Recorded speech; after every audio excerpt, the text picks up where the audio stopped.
yeah, dude. This thing is badass. Good to see you. Good to see you.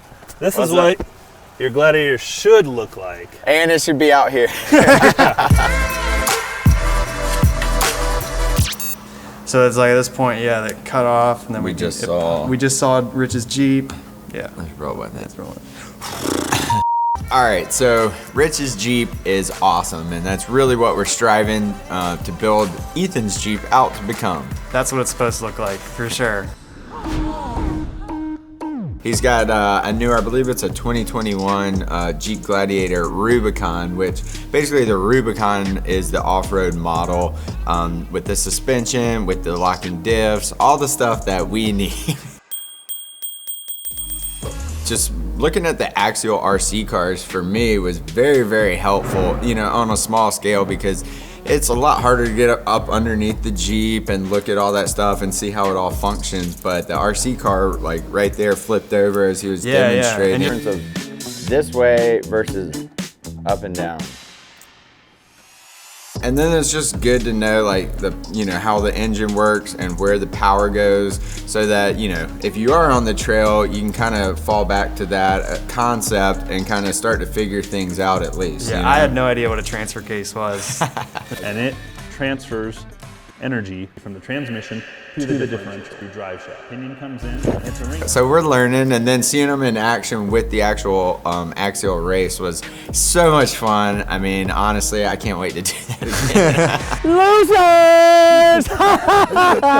Yeah, no, we got the pick lines, and our coach's help. Dave Wong was like, you got the race line. Then Stacy said, like, you want to look at where your wheelbase is going. So it's cool to see all that working on a small scale, so then we can kind of eventually do it on the big scale. So in this episode, Rich is going to show us the fundamentals of his Jeep now that we have a better understanding from the RC cars, and learning from one of the world's top off-roaders is we're very grateful, and it's a great experience for us, and I think it will be for you guys as well. He's a pro, and he's got a pro shop. Yes. Take a look.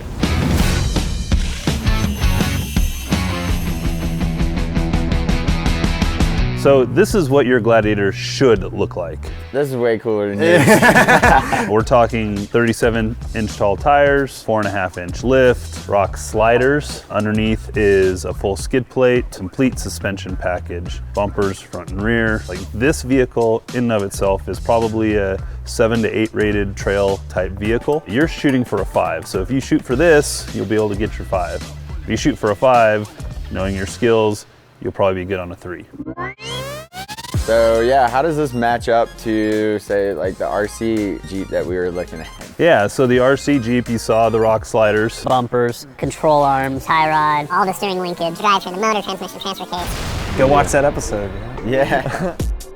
Everything that you do is going to be based off the size of wheels and tires that you're on. So we've got a 17-inch wheel, 37-inch tall tire. Nice. 37's nice.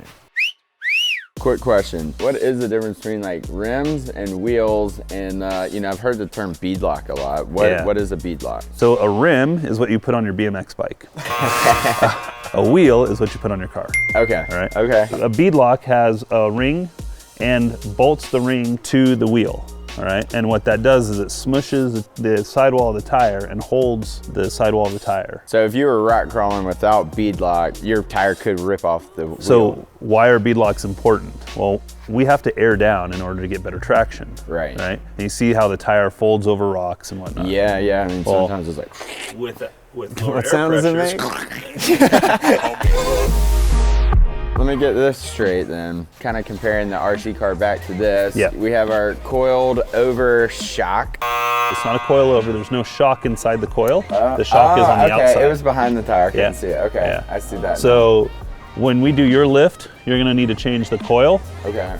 and the shock. Okay. And then you will change the control arms, which are down below, right down here, which we saw on the RC car. Ah, that's right. Okay. They were silver on the RC car. Yes. Okay. Whoa. So this is your sway bar. Now on a Rubicon, the sway bar is disconnected through inside the cab on a switch. So it disconnects the thing automatically? Yeah. Now, in your application, You don't have the disconnecting sway bar like you do on a Rubicon. So you will have to do that. Okay. You'll have to come out and disconnect it yourself. That's your job. With a 10 millimeter. If you could find one. If you can find. So, you know, we looked at the RC car. It looks actually surprisingly similar. Yeah. We run through it just as a refresher for us what exactly we're looking at here. Yeah, so this is the axle, or what you call the differential. Okay. So we have removed Ethan's front axle. This is a rear axle out of one of our buggies. Okay. All right. This kind of gives you a little bit of an internal look at what you're looking at. Cross section, if you will. This is the very back of it. The front is like a nose or Okay. cone, and that's where your pinion is. And as your pinion comes through, which is missing right now, there's a ring gear in here as well. Okay. And the ring gear is attached to a center section, which will basically propel your axle shaft. So this is your shaft right here. Okay. Okay, and this is that axle shaft within the axle housing that comes out and distributes power to the wheel. So when it comes in to the differential, the pinion turns the gears and actually twists this, which then Yep, power out to your wheels. Nice. Just like that. And I But guess, no, this really does help. and then when looking you at lock like this. it spins both at the same time. Correct. So what happens if it, like with the traditional fake four-wheel drive in this situation? When you bought your Jeep, you don't actually have four-wheel drive. What? But all four spin? No, they don't. What? No? No, you have open differentials. Okay. All right, which means power gets supplied to the tire with the least amount of resistance. Okay. It's not actually four-wheel drive. So a locker allows you to have four-wheel drive. Yeah, you got gypped.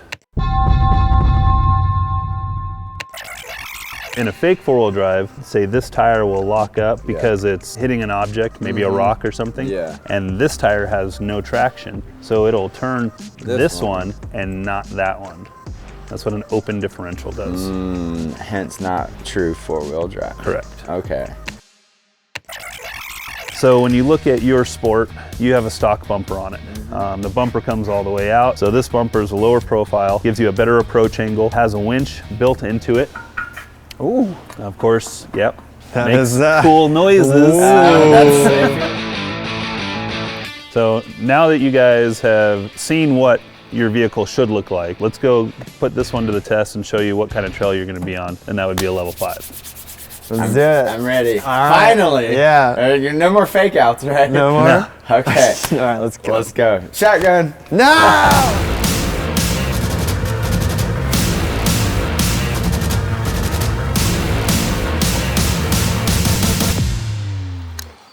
Dude. What the f? You know what? Like, this is typical. Typical of them. They're so caught Leave up, us behind. just caught up in this whole Jeep thing, having us film it.